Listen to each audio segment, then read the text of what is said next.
Преку мултифондови до повисоки приноси во вториот пензиски столб за граѓаните. Ова е клучната реформа која МАПАС, Државната агенција за супервизија на капитално финансирано пензиско осигурување, ќе се обиде да ја спроведе.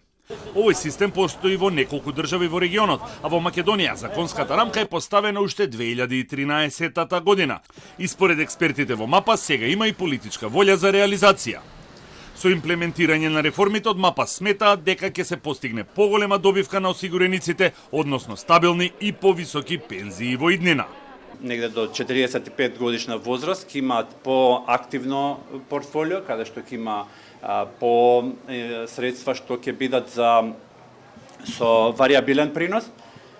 Потоа балансирано портфолио негде на лица на членови од 45 може би до 55 до 60 годишна возраст, каде ќе има балансирано како што е моменталната структура на регулативата и со цел да се намали ризикот на луѓето што ќе одат пред пензија, на возрастните над 60 години ќе има една конзервативна форма на инвестирање, каде што повеќето од портфолиото ќе биде во инвестирање во фиксни износи.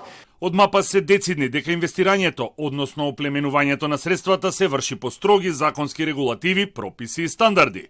Вториот пензиски столб располага со 3 милиарди евра, со годишен раст од 5%, и тоа покажува на разумно инвестирање. А столбот опфаќа над 626.000 граѓани и представува втор најголем сегмент на финансискиот систем по банките. Веќе имаме над 626.000 членови, што се негде 77% од работното активно население во земјата.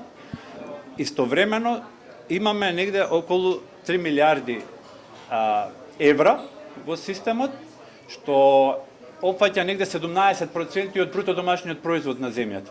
Кога станува збор за исплатите на пензиите од вториот столб, постојат три модели: програмирано повлекување, ануитети и комбиниран модел, но во пракса функционира само првиот, програмирано повлекување. МАПАС, владата и Светска банка се во потрага по нови механизми кои ќе го намалат ризикот граѓаните да ги исцрпат средствата и ќе го направат системот поодржлив. За жал, се уште ниедно осигурителна компанија не покаже интерес за имплементација на овој продукт кој го има како можност во законот.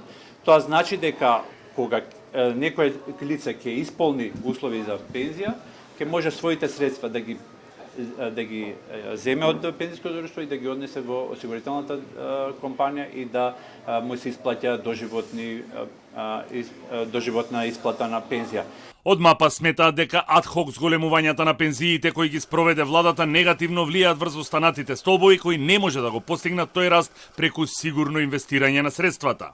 Според пресметките, првите поголеми исплати на пензии со вклучени ануитети од вториот столб ќе почнат во јануари 2029 година, кога околу 12.000 пензионери ќе примаат пензија од двата столба.